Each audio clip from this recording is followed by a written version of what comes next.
Oi, gente, bom dia. Bem-vindos a mais um webinar da Iniciativa Z. Hoje com a galera de peso aqui, Eugênio e Ronaldo, para falar um pouquinho sobre criptografia. Antes de começarmos, eu só queria dar aqui uma mensagem breve dos patrocinadores. Tá, então, essa sessão ela é mais uma sessão do Iniciativa Z. Então, para quem ainda não conhece o Iniciativa Z, a gente tem um grupo, uma comunidade, uma iniciativa para trazer conteúdo técnico a respeito de mainframe. Ronaldo, você pode passar para o próximo slide, por favor? Então, vocês hoje já estão fazendo parte, por estarem aqui com a gente, tá? Então, a gente tem basicamente atua em 3 frentes com conteúdos que são interessantes para as empresas. Então, eu acho que hoje, falando um pouquinho de criptografia, assim, é bem buscado por muitas das empresas hoje que trabalham com mainframe. A gente tem temas um pouco mais introdutórios para poder abordar conteúdos de mainframe para universidades, e também promover encontros virtuais e presenciais aí para nossa troca de experiência. Então, ansiosos para a gente começar, estamos aqui ansiosos para a gente poder começar com os encontros presenciais em breve, né? Para quem ainda não conhece o Iniciativa Z, ele é eu, o Ireno e o Bill lideramos esse projeto, mas esse não é um projeto da IBM, tá? Esse é um projeto que nós estamos liderando para a comunidade de mainframe. Então, hoje, se você tem o interesse de fazer parte, seja como palestrante, seja como um facilitador, ou até mesmo sugerindo tópicos para a Iniciativa Z, fiquem à vontade. Toda a nossa agenda de atividades, ela está publicada no grupo do Meetup. Quem ainda não se cadastrou lá no grupo do Meetup, a gente coloca o link aqui no chat daqui a pouco. E já vamos fazer aqui um pequeno spoiler, que tem mais temas de segurança a caminho. O Eugênio já está aqui, já aquecendo os motores, preparando para uma próxima sessão, falando mais sobre segurança no mainframe. Eugênio, pode falar um pouquinho de como é que vai ser a sua próxima sessão, e aí o Ronaldo já pode começar. Ok, a gente vai fazer, baseado no que o Ronaldo falou, de hardware principalmente, né? A gente vai falar muito sobre como seria ferramentas para trabalhar esse processo, obter os resultados, obter relatórios, saber o que aconteceu, o que está de compliance, quais são as brechas de segurança que a gente não está vendo, como fazer verificar uma auditoria sobre quem está acessando os dados, etc. É bem voltada para segurança no software mainframe também. Beleza, então. Obrigada, Ronaldo. Boa apresentação para você. Obrigado. Pessoal, muito bom dia a todos.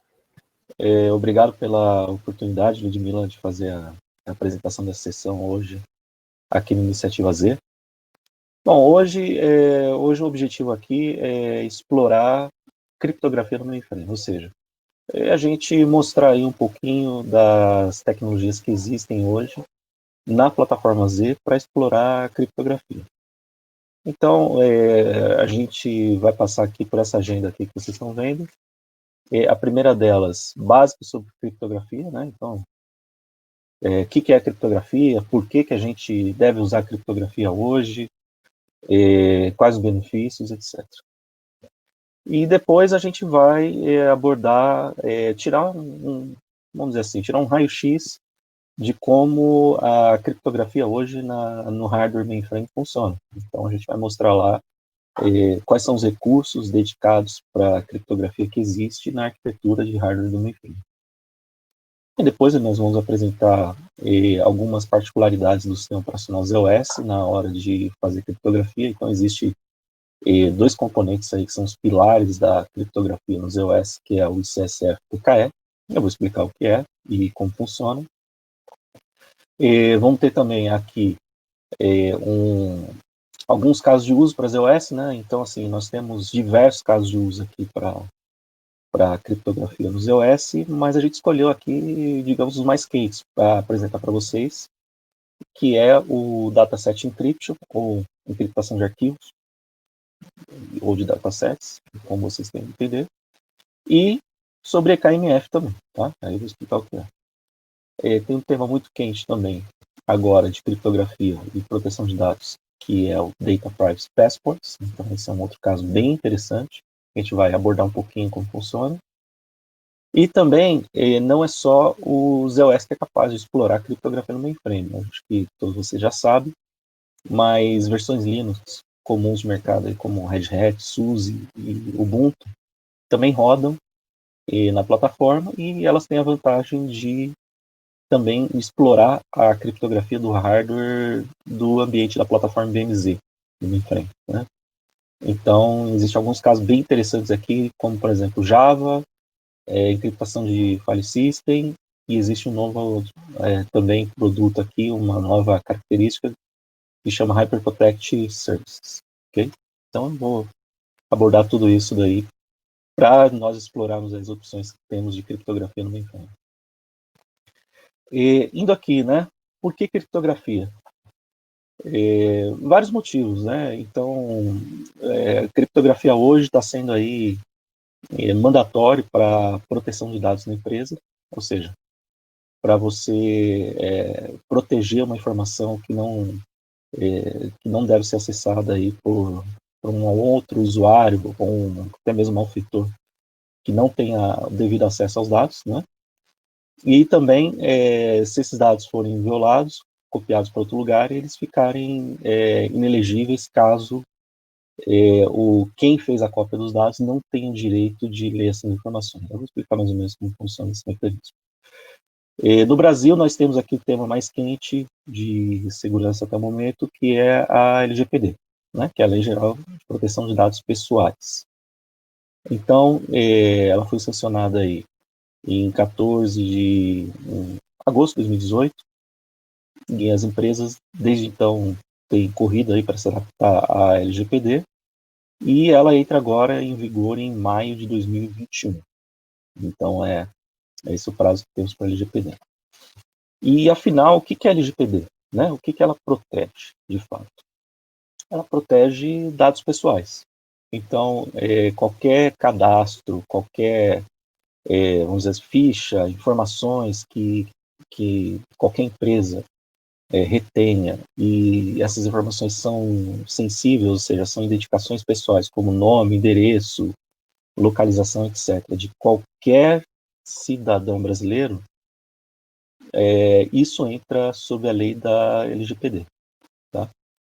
Então, o que muda aí para as empresas hoje com a lei da LGPD? Elas precisam aí se adaptar e tratar também os dados pessoais de todos os cidadãos brasileiros, né, de forma especial. Então, elas precisam, antes de coletar as informações, elas precisam sempre se questionar como e por que coletam as informações, como armazenam as informações, por quanto tempo guardam e por quem compartilham, né?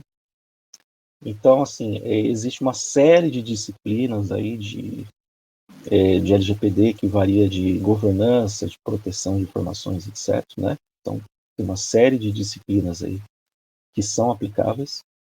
E uma delas, que é muito importante e tem a ver com criptografia, tá? É a proteção dos dados. Ou seja, então eu vou ler um pedaço da lei aqui para vocês verem a importância da proteção dos dados na LGPD. Então, por exemplo, afinal, só que já me questionaram no passado. Falaram o seguinte: Ronaldo, apesar de você falar que precisa criptografar os dados para LGPD, eu li a lei, eu li lá o parágrafo da lei, li a lei completamente, e não falou nada de criptografia, não menciona a palavra criptografia na lei. Aí eu falei, não, é verdade que não que não tem lá a palavra criptografia, mas a lei é bem específica nesse aspecto que está aqui na tela. Ou seja, que será avaliada eventual comprovação, né? No caso, se tiver um incidente de segurança, ou seja, o que é um incidente de segurança? Se os dados pessoais lá, nome, RG, CPF, que estão armazenados numa determinada empresa, vazarem, né? Se tiver um ataque hacker lá, por exemplo, e esses dados vazarem, é um incidente. Seja ataque interno ou externo. Então, o que vai acontecer? Vai ser avaliado eventual comprovação de que foram adotadas medidas técnicas adequadas que tornam os dados pessoais afetados incompreensíveis. Ou seja, o que a lei prevê aqui? A lei prevê que, se tiver um ataque, seja interno ou externo, na empresa, né, e essas informações forem roubadas, ou seja, saírem dos domínios, dos servidores, do armazenamento, da infraestrutura de TI da empresa, e for parar na mão de malfeitores, que esses dados não possam ser lidos pelos malfeitores. Então, é disso que a lei se trata, né? A lei trata, tá? Disso. Então, qual tecnologia que existe para tornar os dados inelegíveis, né? Incompreensíveis, né? É justamente a criptografia.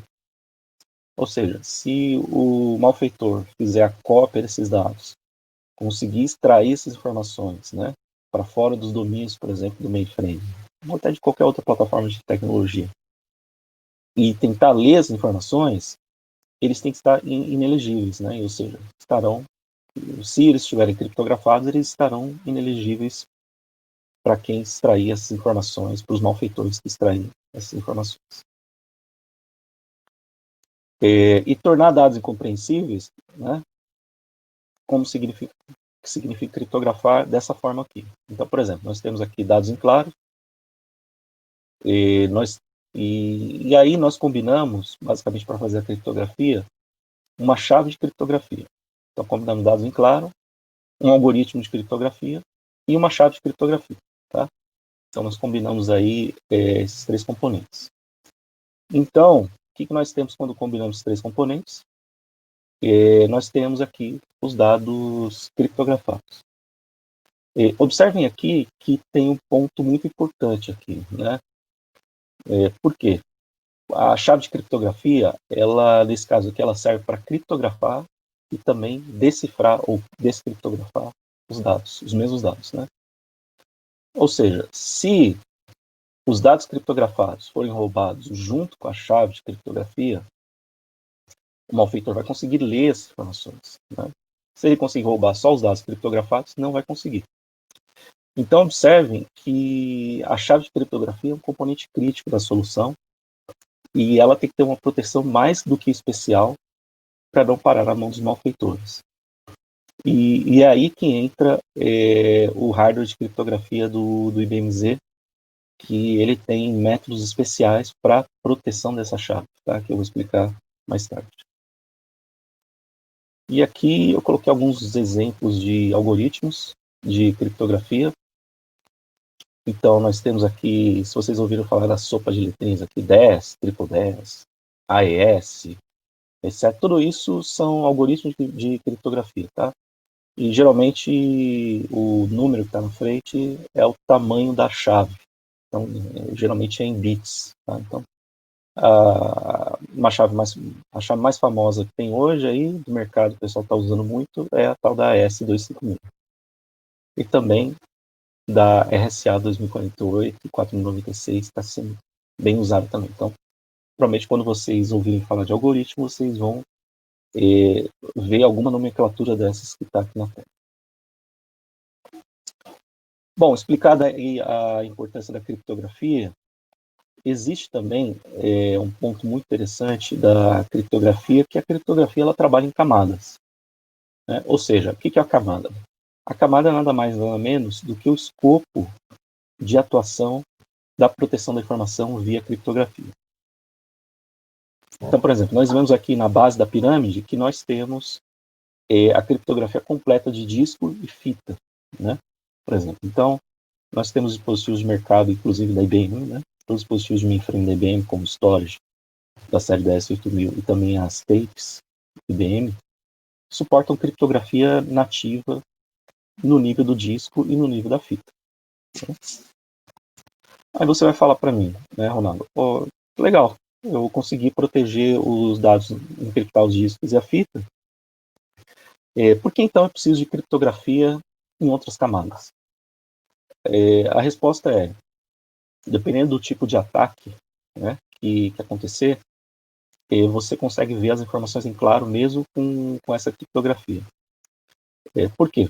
Porque a criptografia do disco e da fita, ela protege somente no nível físico do hardware. Como ela é transparente para os sistemas operacionais, por exemplo, que se conectam no disco, os sistemas operacionais que se conectarem nos discos vão enxergar as informações já descriptografadas ou decifradas. Tá?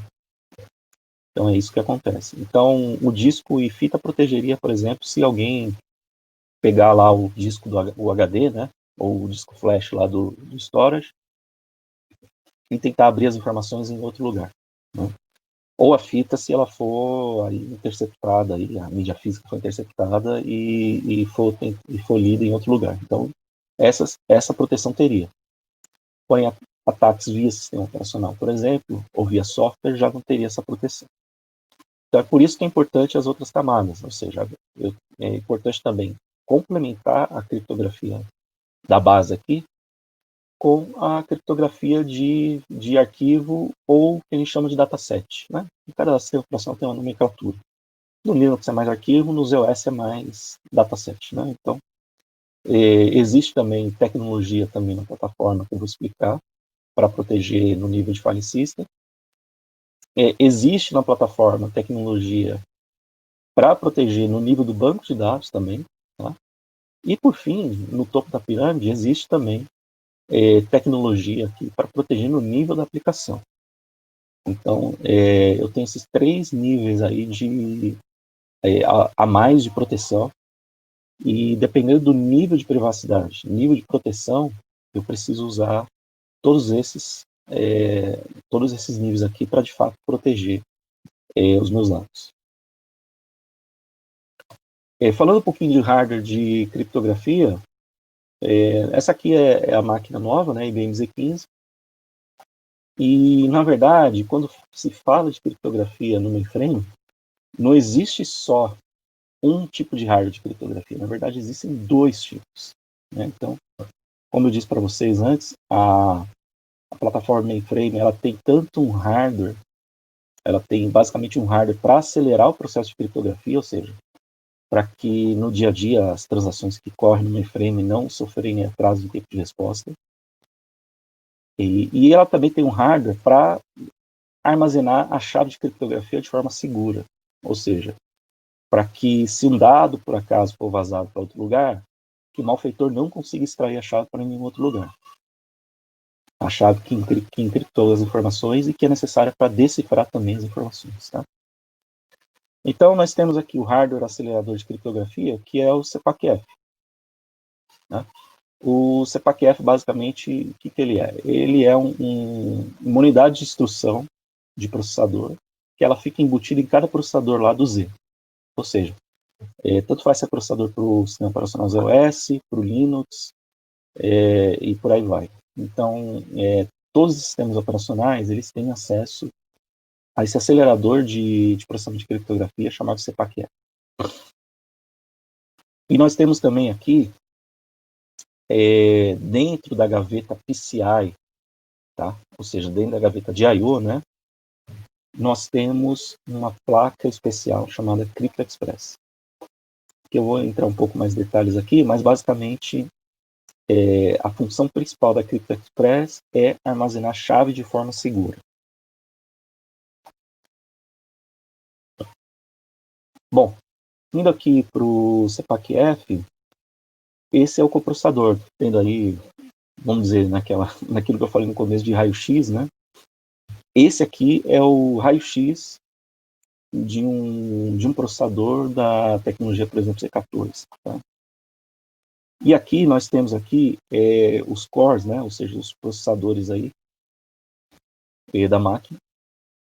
E pode ver que cada core de processador aqui, nós temos, cada núcleo, né? Em português, nós temos uma unidade especial aqui chamada CPAC-F, ou seja, essa é uma unidade de processamento extremamente rápida para fazer criptografia e também para decifrar os dados, porque ela fica junto do núcleo do processador, então ela aproveita a velocidade de dispatch, comunicação e também de estrutura de cache os processadores têm para executar as operações ultra rápidas de criptografia. Só para você ter uma ideia, esse processador foi drasticamente melhorado a partir da tecnologia Z14, que era a tecnologia passada, e ele melhorou aí em até 6 vezes a velocidade de processamento para algumas operações específicas, mas muito usadas em criptografia hoje, que é, por exemplo, o algoritmo AES, tá? Em relação às máquinas de geração DMZ13, que foi lançada mais ou menos há 5 anos atrás. Então, nas duas últimas gerações tivemos essa melhoria drástica dos processadores de criptografia, porque nós sabemos que cada vez mais essa demanda de criptografia está presente nos ambientes, né? E fazer criptografia sem atrasar o tempo de resposta das aplicações. Então, é essa tecnologia que permite isso, tá?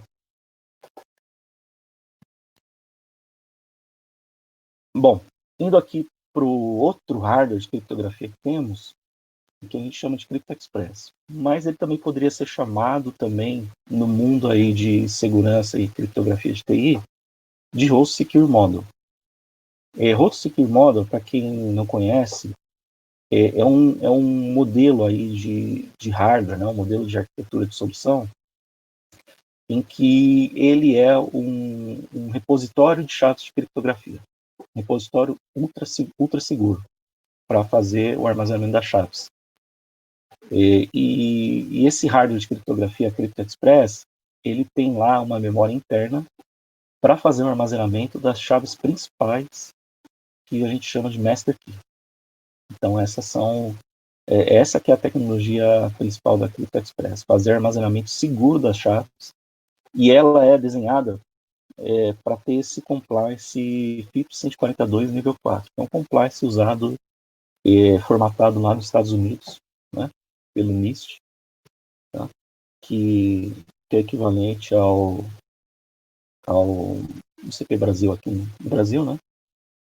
E ele diz que esse FIPS 142 nível 4 é o nível de segurança mais alto para uma plataforma comercial de mercado.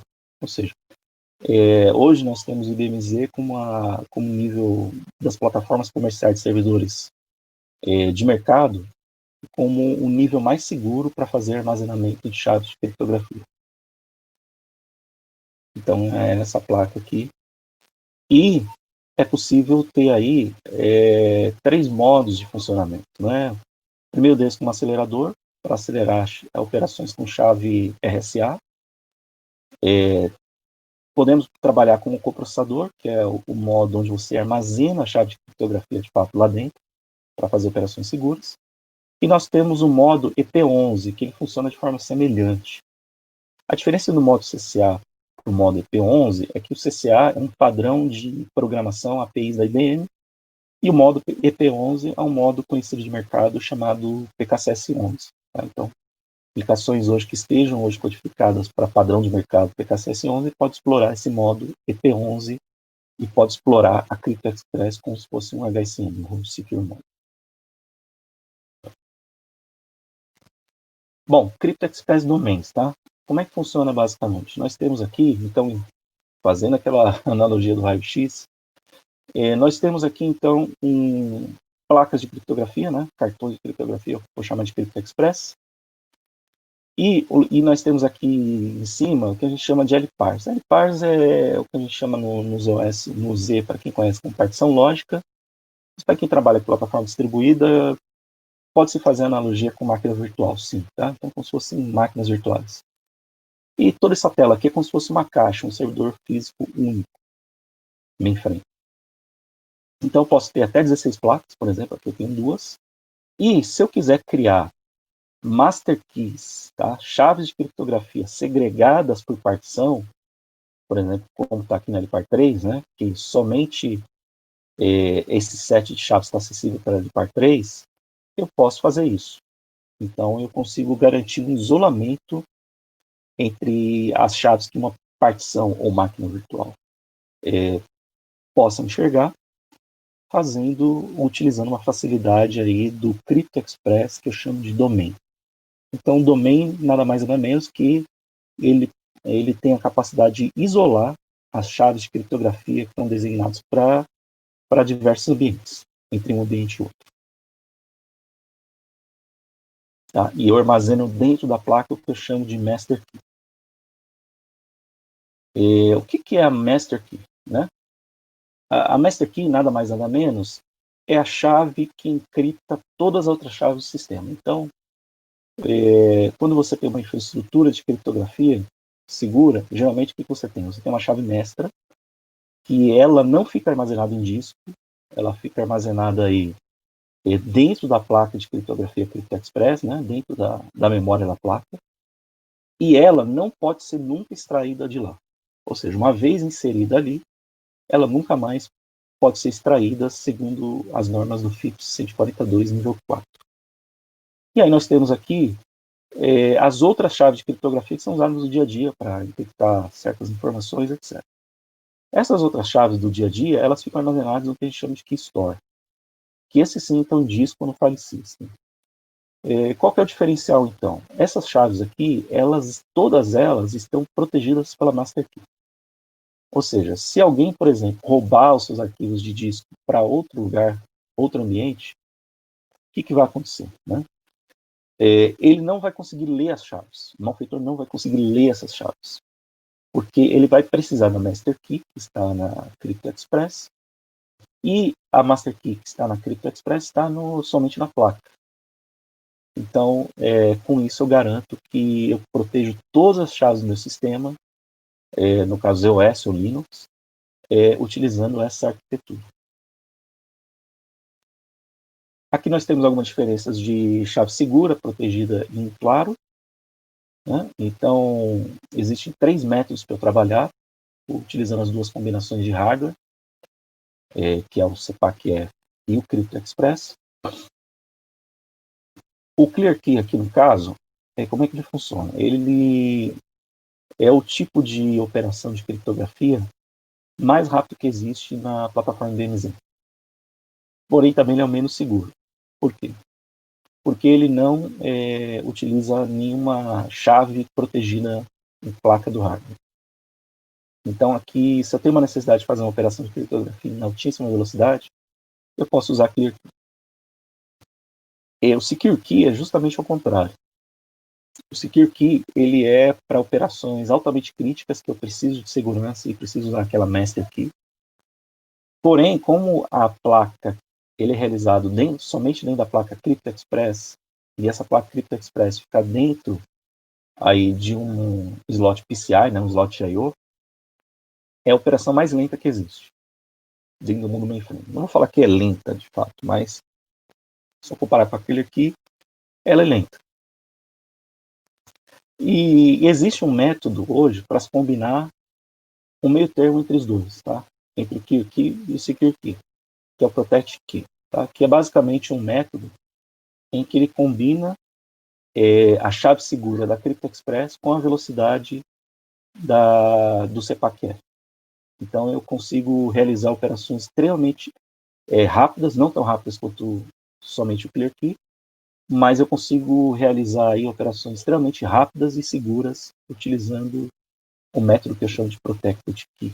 Okay? Então esse hoje em dia está sendo o método mais buscado pelos clientes para proteger as informações. Por quê? Porque ele é tanto rápido como seguro. Indo aqui agora para a infraestrutura do ZOS, existe um orquestrador no ZOS para a parte de criptografia. Tá? Então, é o que eu chamo de ICSF. Tá? O ICSF, na verdade, ele é nada mais nada menos que um serviço permanente que roda no ZOS, em que ele faz digamos assim, o meio de campo, né? É ele que faz o dispatch entre as aplicações que rodam no ZOS, ou tarefas do ambiente, e que acessam a placa CryptoExpress ou CPAC-F. Tá? Então, como é que ele funciona? Então, qualquer aplicação no ambiente que esteja escrita, que faça chamadas de criptografia, ele vai acabar chamando o ICSF. E o ICSF, de forma transparente, ele vai acabar, dependendo do algoritmo de criptografia ou da operação de criptografia que for feita no ambiente, ele vai chamar ou CPAC-R, ou ele vai chamar CryptoExpress, ou vai chamar ambos. Né? Então, se for uma operação Protect Key, né, que é aquilo que a gente discute no próximo slide, ele vai chamar ambos os hardwares. Vocês podem ver aqui na esquerda que nós temos também, lembra que eu falei do Keystore, que é o repositório de chaves do ambiente? O repositório de chaves ele também é administrado pelo ICSF. Então, nós temos aqui um repositório, 3 tipos de repositório, né? PKDS, CKDS, TKDS, mas basicamente todos eles armazenam chaves de criptografia que são protegidas pela Master Key do coprocessador CryptoExpress. Então, é isso que nós temos aqui para trabalhar com a parte de criptografia. Tá? Então, nós temos aqui esses 3 protegidos pela CryptoExpress. E toda vez que uma aplicação faz alguma chamada e ela precisa de alguma chave dessas daqui, a aplicação especifica lá o label da chave, por exemplo, e aí de forma transparente o ICSF entrega a chave ou usa a chave com aquele label para realizar aquela determinada operação criptográfica. Então o ICSF aí é a espinha dorsal que para utilização de criptografia nos EOS. Nós temos aqui também digamos assim, um repositório de autenticação e segurança aqui embaixo, que é chamado de HackF. O HackF é nada mais nada menos que um gerenciador de autenticação e acesso no ambiente EOS, e ele também é capaz de trabalhar em conjunto com o ICSF para saber se determinada aplicação tem autorização ou não para acessar aquela operação de criptografia ou aquela chave de criptografia. Então, o HackF também trabalha em conjunto aí com o restante do ICSF para proteger o ambiente. Como eu disse para vocês antes, nós temos muitas possibilidades de criptografia trabalhando nos EOS. Né? Aqui eu coloquei um diagrama aqui, escrevendo que, por exemplo, quando eu faço HTTP, tela 3270, executo SSL de sistema, WebSphere, SIX, DB2, PKCS11, Java. Então, tudo isso, todos esses recursos, quando fazem chamada de criptografia, quando eles precisam fazer uma chamada de criptografia, todos eles fazem acesso ao ICSF. Então, todos eles dependem do ICSF para fazer chamadas, e aí o ICSF ele vai orquestrar o dispatch do request de criptografia para o hardware de criptografia que está aqui embaixo.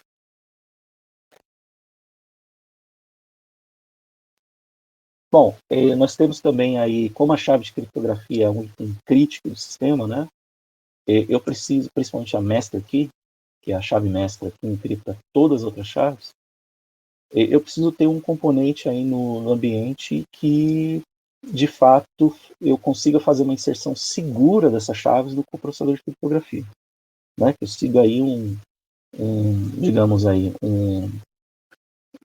um procedimento especial para fazer a inserção dessa chave de forma segura e que, na hora que eu esteja inserindo essas chaves não sejam, por acaso, roubadas na hora da inserção, né? Ou interceptadas por algum malfeitor. E o hardware ideal para isso é o que eu chamo de TKE Workstation. O que é o TKE Workstation? Ele é um item que ele opcional, que pode ser vendido junto com a plataforma IBM-Z, ou seja, na hora que você compra um servidor IBM-Z, você opta ou não por receber uma TKE, dependendo aí da sua demanda de segurança. Mas a gente sempre recomenda para todos os usuários que usam criptografia usar a TKE, porque ele é o método mais seguro para fazer a inserção de chaves. Então, o TKE ele consegue fazer a inserção de chaves lá na CryptoExpress, né, de forma segura, tanto em ambientes EOS como em ambiente Linux. Então, se eu tenho também a mesma necessidade no Linux de fazer a inserção de chave segura, eu posso reaproveitar a mesma TKE, o mesmo dispositivo. E basicamente, quais são, então, os meios que ele tem para fazer isso, né? Primeiro, toda a conexão da TKE, a TKE ela tem internamente uma placa de criptografia também. Tá? Então, ela tem uma IBM 4768, que é, na verdade, aí, a mesma placa CryptoExpress, só que dentro dessa Workstation TKE, tá? Que é uma estação de trabalho dedicada para essa finalidade. E essa Workstation, toda operação que ela faz com criptografia. Então, na hora de ela carregar as chaves de criptografia lá para o ambiente ZOS ou para o ambiente Linux, ela realiza tudo isso criptografado pela chave. Tá? Então, é assim que ela trabalha. E ela pode ser instalada numa versão hack, igual vocês estão vendo aqui, né? Ou tem a versão desktop. Isso aqui, no caso, é a versão hack. Tem uma outra conveniência muito interessante da TKE, que é, primeiro, a interface dela é toda gráfica, né? Conforme vocês estão vendo aqui. E também tem uma outra, uma outra característica muito especial da TKE, que é o leitor de smart card, né? Que vocês estão vendo aqui embaixo. Então, como é que funciona, na verdade, o leitor de smart card? Smart card, para quem não sabe, é aquele cartão com chip, né? Então, é aquele cartão lá que tem um chipzinho na frente, igual a gente tem aí, por exemplo, cartão de crédito, né? Que tem aquele chip na frente. Esse smart card, ele é capaz de armazenar chaves de criptografia dentro dele. Ou seja, então, na hora de, por exemplo, eu fazer uma inserção de chave de master key em um coprocessador de criptografia, o que eu posso fazer? Eu posso armazenar parte dessa chave, não a chave inteira, né, mas eu posso armazenar parte dessa chave, distribuir essa master key, por exemplo, com 3 pessoas importantes da empresa, que são chamadas de custodiantes. E aí, esses custodiantes, eles vão proteger cada parte da chave com um smart card. E eles vão colocar uma senha pessoal lá no teclado, né, do smart card, para proteger a chave, como se fosse um cartão de crédito. Então, essa é a forma segura que existe aí para inserir chaves dentro do coprocessador do IBM-Z. E muitas empresas acabam utilizando essa TKE em uma sala-cofre segura especial para operações de criptografia. Então, essa é uma prática comum aí para outras empresas, para empresas que têm outros HCMs de mercado, né? E também pode ser replicada também essa prática para o ambiente mainframe, para o IBM-Z, através da TKE. Colocar a TKE numa sala segura, com acesso hiper restrito, e assim ela ser o único meio de inserir chaves aí nos coprocessadores de criptografia da plataforma IBM-Z do mainframe. Bom, legal. Vamos lá. A gente tem aqui também um item bem interessante que eu resolvi mostrar para vocês. Então, vocês veem que eu estou evoluindo um pouquinho aqui a linha do tempo do que a gente pode usar de criptografia. E um ponto bem interessante que a gente consegue usar, que foi lançado junto com a plataforma Z14, é o que eu chamo de dataset encryption, tá? Dataset, para quem não conhece, nada mais nada menos que um arquivo. É um arquivo, tá? Então, dataset é a nomenclatura no ambiente ZOS, mas se fosse no ambiente distribuído, seria arquivo. O que é interessante aqui? Com o dataset encryption, eu começo a proteger os dados no nível do sistema operacional. Ou seja, se eu tenho, por exemplo, aqui na esquerda, vocês estão vendo o ambiente de produção e na direita o ambiente de teste, e eu quiser, por exemplo, que ninguém com acesso ao ambiente de teste, né, ou que os usuários exclusivos do ambiente de teste não têm acesso aos dados de produção, eu consigo, por exemplo, gerar uma chave de criptografia da produção diferente para os dados do ambiente de teste. Isso é extremamente importante, porque eu mitigo muito, principalmente, ataques internos, né? Ou seja, usuários aí mal intencionados que têm acesso ao ambiente de teste e queiram copiar dados da produção a partir do ambiente de teste. Então, eu consigo fazer isso aqui tendo chaves de criptografia diferentes dos dados da produção para o ambiente de teste. E o mais legal disso, que essa implementação do dataset encryption, ela é 100% transparente para a aplicação. Ou seja, eu não preciso fazer nenhuma alteração de aplicação para criptografar os dados. Então isso é muito importante também, porque eu consigo fazer uma implementação rápida, né, do Dataset Encryption. Né? Então, realmente aí, com esse item aí, eu consigo fazer uma proteção muito boa dos dados, para principalmente ataques internos ou ataques aí que tentem ler diretamente do sistema operacional, né, como um dump, alguma coisa assim, que tente ler os dados aí da produção. E a chave de criptografia segue toda aquela hierarquia do ICSF, em que as chaves estão encriptadas pela master key. Bom, aí legal, Ronaldo. Aí você está falando de chave de criptografia, chave de aplicação. Não vai ter muita chave para gerenciar, não, nesse universo de criptografia. E como é que eu vou gerenciar isso, né? Sim, tá? Vai ter muita chave, sim, dependendo do tamanho da implementação do ambiente. E depende muito também das regras da área de segurança, né? Então, tem áreas de segurança, por exemplo, que elas requerem que você troque a chave de 6 meses ou a cada ano. É o chamado rotação de chaves, ou key rotation, que vocês estão vendo aqui. Então, existe uma série de regras aí que a área de segurança sempre coloca para manipulação e ciclo de vida das chaves, né? E dependendo das regras que são criadas na empresa, realmente vai ter muita chave para você gerenciar. Existe uma solução da IBM para fazer uma gerência inteligente dessas chaves, que a gente chama aqui, né, de EKMF. O EKMF, a nomenclatura dele é Enterprise Key Management Foundation. Ou seja, eu poderia dizer que é o ponto único, um repositório central de chaves para fazer toda essa gerência e armazenamento das chaves seguro. Então, o EKMF, ele tem tanta possibilidade de fazer ele tem uma workstation segura, assim como a TKE, né? Ele também trabalha com uma workstation segura, com uma placa de criptografia interna, né? Ou seja, ele é capaz de fazer todas as operações de inserção e gerência de chave de forma segura. Ele trabalha como repositório central de chaves, tá? Inclusive, o interessante é que ele não precisa ser necessariamente só o repositório central de chaves do mainframe. Ele pode ser o repositório central de chaves de toda a empresa. E o mais interessante é que ele permite também, por exemplo, se você, por acaso, no seu sistema que você está usando lá no CSF, por exemplo, se você perder essa chave, se alguém deletar essa chave por engano, o EKMF ele tem a possibilidade de recuperar essa chave para você. Né? Então, ele tem um repositório onde você tem um armazenamento, um backup seguro dessas chaves.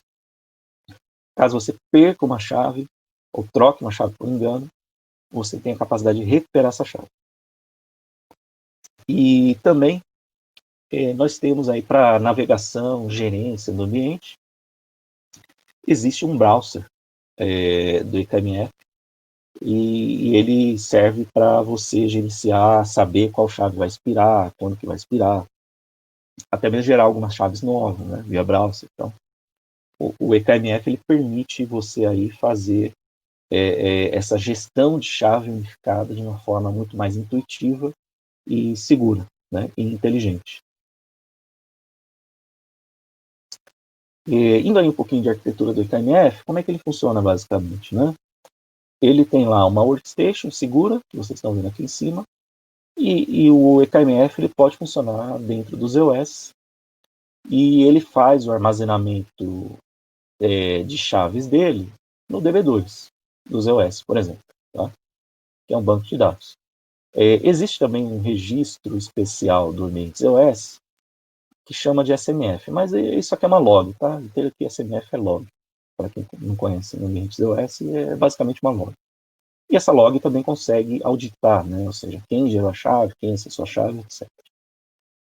E o EKMF, o que ele consegue fazer? Ele, depois que ele armazena as chaves no DB2, ele pode fazer push das chaves lá para quem? Para o ICSF. Por que isso é importante? Porque se você, por acaso, perder a chave aqui no ICSF, no Key Store, né, do ICSF, que é o CKDS, PKDS, você pode, por exemplo, retomar a chave, restaurar a chave, através do repositório central do EKMF, que fica no DB2.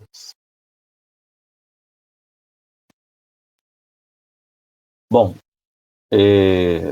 essa então, para quem pretende explorar a criptografia, o EKMF aí, principalmente criptografia em larga escala, o EKMF é essencial.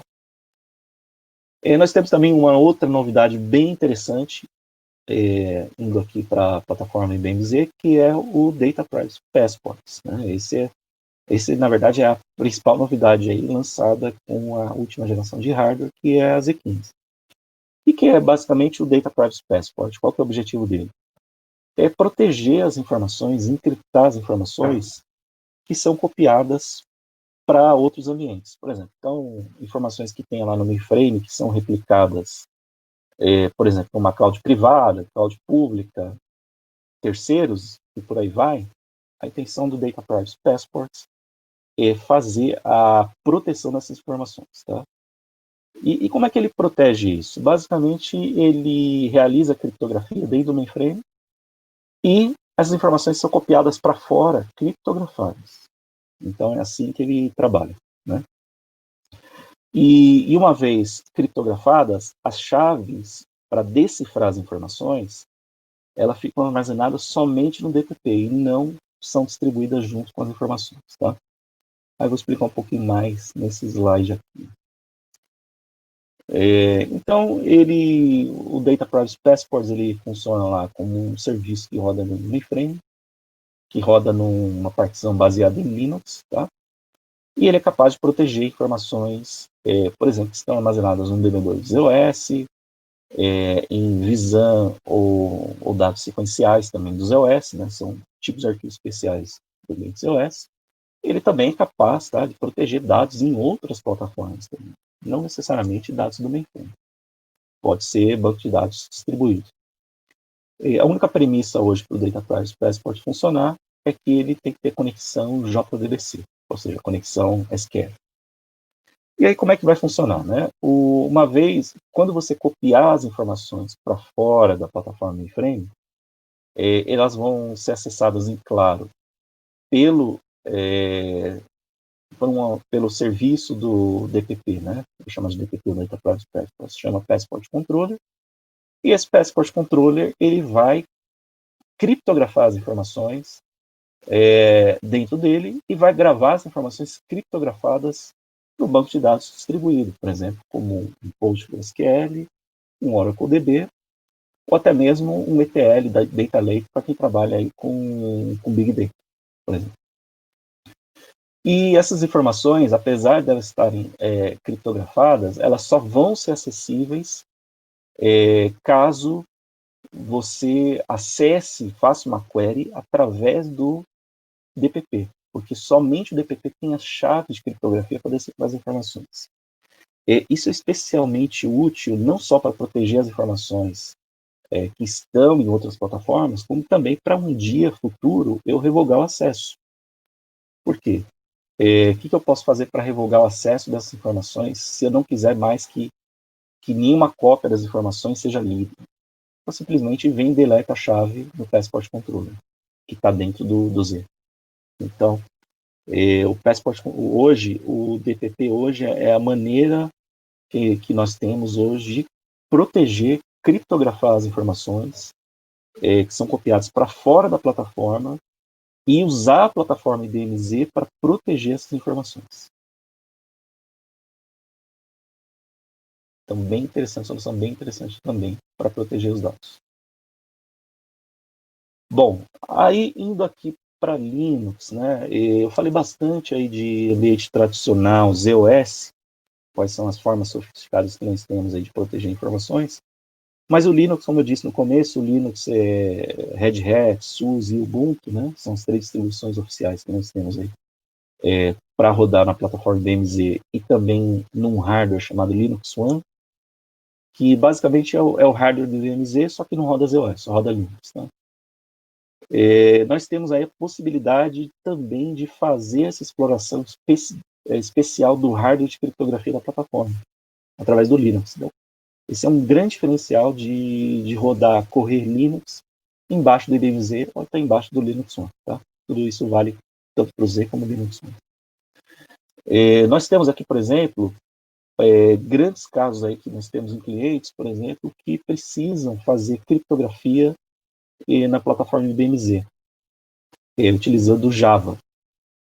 Então, hoje, se você olhar as aplicações mais críticas de negócio que rodam em Java, em plataforma distribuída, Intel, x86, etc., elas estão usando lá a criptografia, e criptografia, geralmente, é um processo que consome muita CPU lá na plataforma distribuída, e também é um processo que acaba atrasando o tempo de resposta das aplicações.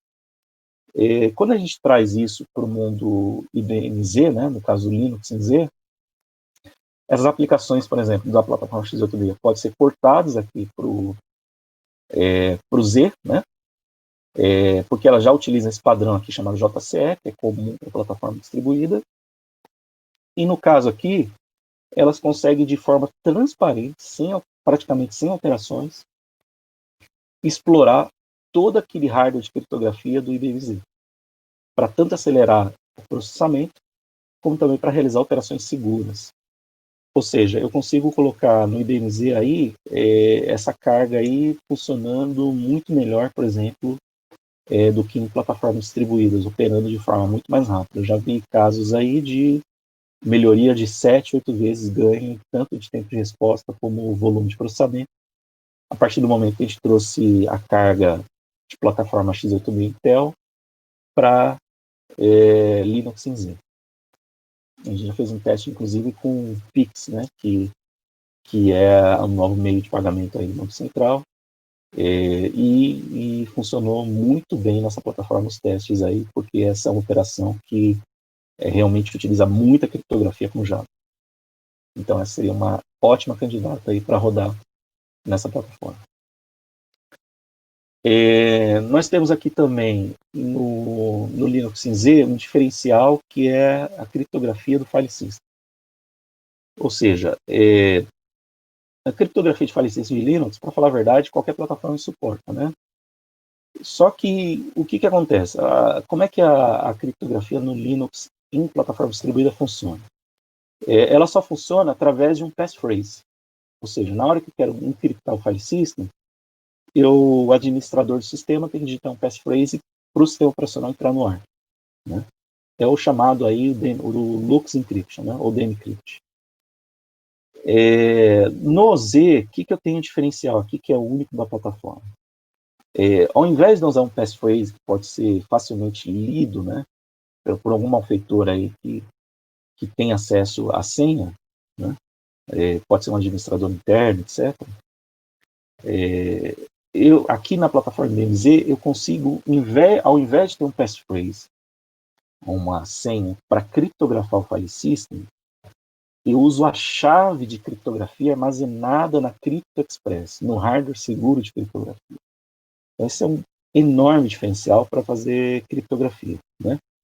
Primeiro, porque a chave somente vai estar no hardware seguro, ou seja, se alguém fizer o que a gente chama de DD, né, um dump do file system do Linux para outro ambiente, não vai conseguir ler porque esse outro ambiente não vai ter acesso à chave de criptografia armazenada na placa de criptografia CryptoExpress. E o outro diferencial também é performance, né, porque a gente sabe que criptografia em qualquer lugar consome muito mais CPU, né? Então toda operação de I/O que vai ser feita vai utilizar criptografia. Isso, por exemplo, plataforma x86, principalmente quando tem um banco de dados rodando embaixo, isso acaba prejudicando muito a performance. E eu consigo resolver esse problema da performance também utilizando essa arquitetura de criptografia do file system. Por quê? Porque ele utiliza o coprocessador CPAC-R para aceleração de criptografia. Então, quando eu faço o file system no Linux, eu tenho esses dois diferenciais, né?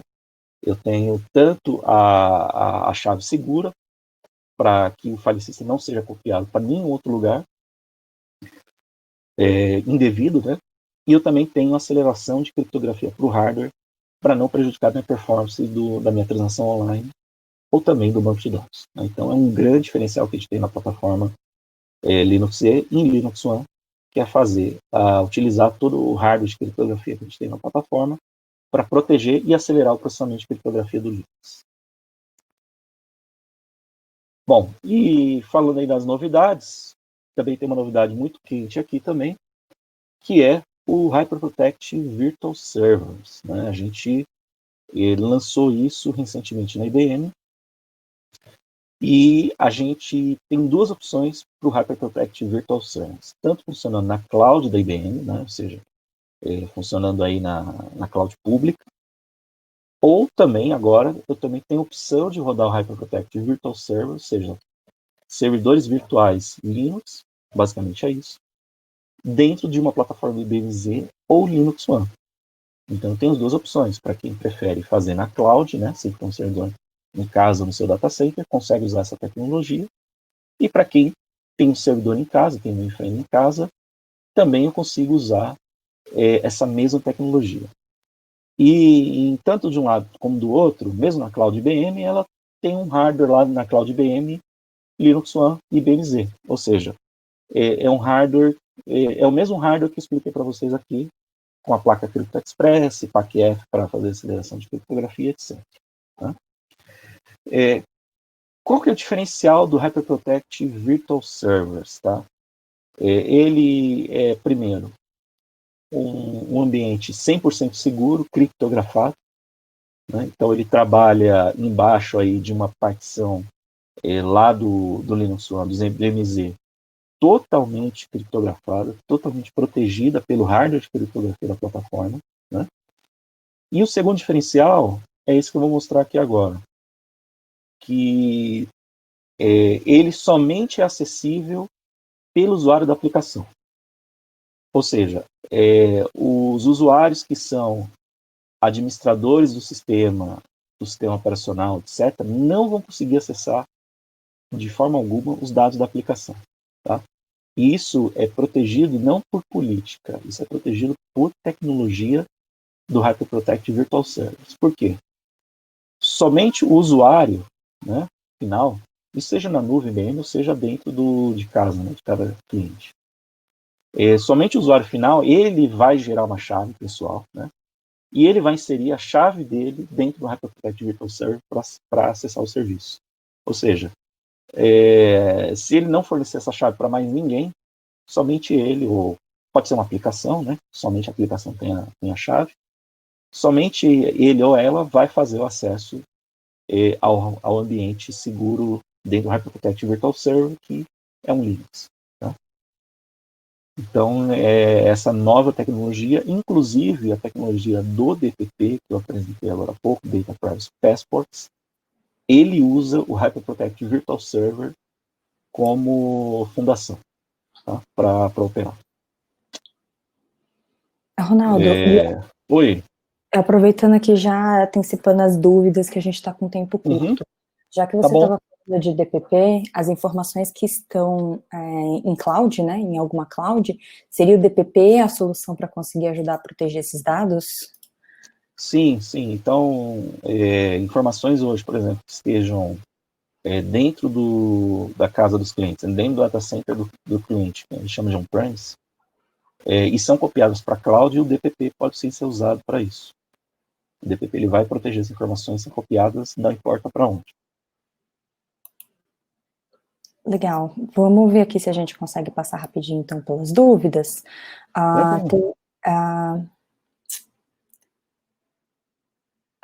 Alguém estava perguntando aqui se dentro do Linux a gente consegue chamar o ICSF para usar o Crypto Express e armazenar as chaves. Você pode fazer algum comentário sobre isso? Sim, é possível, tá? Hoje o Linux ele tem um repositório interno de chave, né, um key store interno, tá? Um serviço interno que ele também é capaz de fazer essa mesma função do ICSF. Mas se o repositório de chaves aí tem que ser o ICSF, existe uma solução chamada CSP, é uma solução paga, né? Advanced Crypto Service Provider, onde eu consigo, a partir do Linux, fazer chamada para o ICSF para ele ser o repositório de chaves. Isso sim é possível. Como que via TKE conseguimos imprimir os componentes gerados randomicamente pela TKE? Imprimir os componentes, bom, aí tem que se analisar a necessidade, né, de ver aí, mas a TKE, ela suporta impressora, tá? Então, se tiver essa necessidade, ela suporta aí algumas impressoras de mercado para fazer isso. Não sei se foi imprimir, assim, na questão de imprimir o papel. Se for na questão de ler, né, vamos dizer assim, aí depende, tá? Aí depende da funcionalidade que você quiser agregar aí na TKE. Você entende bem a pergunta? E aí, continuando sobre a TKE, através da TKE consegue exportar as chaves encriptadas por outras? Exportar as chaves, sim, é possível, tá? Existe aí algumas funcionalidades aí que permitem fazer export de chaves, sim. Beleza. Tipo de chave. Calma aí que tem muita dúvida aqui para poder responder. Possui alguma referência para Go usando a CPACF, já que o Go tem a sua própria libTLS e não usa OpenSSL? A pessoa está comentando aqui que está tentando usar o Go Toolset, mas parece que não está habilitado. Isso eu vou ter que pesquisar, que realmente eu não entendi a pergunta, mas eu posso pesquisar e responder depois aí. Se a pessoa puder passar o contato, agradeço. Então, tá bom. Alexandre, se puder mandar, então, passa para o próximo slide que tem os seus contatos, e aí o Alexandre pode te fazer essa pergunta. Tá bom. Bom, se eu quero acelerar um TLS Handshake, o que me interessa é o CPACF apenas? Seria a única solução? Oi? Eu não entendi a pergunta, desculpa. A pessoa está perguntando assim, então se eu quero acelerar um TLS Handshake, a Data in Flight, o que me interessa é o CPACF apenas? Depende, tá? Assim, se eu não preciso proteger a chave de criptografia, né? Posso usar sim simplesmente o CPACF. Agora, se eu preciso fazer uma operação em que a chave precisa ser segura, né? Precisa ser protegida pela placa de criptografia, aí eu recomendo usar o método de Protect Key. Tá? Esse método também eles chamam de Rapid Key lá nos EOS, mas ele permite tanto combinar aí, velocidade do CPACF como a proteção da CryptoExpress. Depende do caso. Curvas elípticas já tem algo na CPACF? Sim, não, na CPACF não, tá? A curva elíptica, ela trabalha no domínio da CryptoExpress. Mas ela trabalha no ICSF. Tá. Eugênio, você tá vendo alguma aí que tem tanta dúvida aqui que eu confesso que eu tô meio perdida. Bom, tem uma pessoa perguntando aqui se você não poderia comentar sobre as soluções de criptografia a nível de banco de dados. Uhum. Principalmente as transparentes. Quais seriam essas soluções? O próprio DPP, ele trabalha com um banco de dados, né? Então, os dados, quando são copiados aí para outros ambientes, é tudo de banco para banco, hoje. Então, o DPP seria uma solução de banco de dados. Agora, cada banco de dados tem também sua tecnologia para proteger as informações, né? Sua tecnologia específica. Então, que aí tem que ser explorado um pouco melhor. O EKMF é um produto à parte ou já faz a parte? Isso, bem falado. Ele é à parte, né? Isso. Tem uma dúvida aqui que eu acho que está mais bem para o início da apresentação, é como que é possível dividir as informações dos clientes que já estão sobre a lei, no caso o LGPD, com o restante das informações de outros processos. Tá bom. Bom, isso aí, na verdade, depende, é muito caso a caso, né? Então eu vou ter que tratar isso, a gente tem que tratar isso aí de uma forma, entendendo melhor aí como fazer isso. Porque depende muito das informações que estão sendo armazenadas, se é em banco de dados, se é no Visam e por aí vai. Tá? Então, depende muito. É a resposta que eu gosto, depende. Eu vou ter que desconectar agora, tá, pessoal? Peço desculpas. Mas, assim, as perguntas aí eu quero responder todas elas, tá? Que realmente tem que estar numa outra reunião agora. Eu vou, Lud, acho que as perguntas ficam lá no Crowdcast, né? E eu tenho como responder no próprio chat lá, não é isso? Sim, é possível. A gente vai deixar, então, aqui as perguntas e você pode voltar aqui e responder depois. Lembrando que a gravação, ela continua disponível nesse mesmo link. E, Ronaldo, muito obrigada. Bom dia para vocês. Obrigado, e pessoal. A gente termina de responder as últimas dúvidas depois. Tá certo? Tá bom. Obrigado.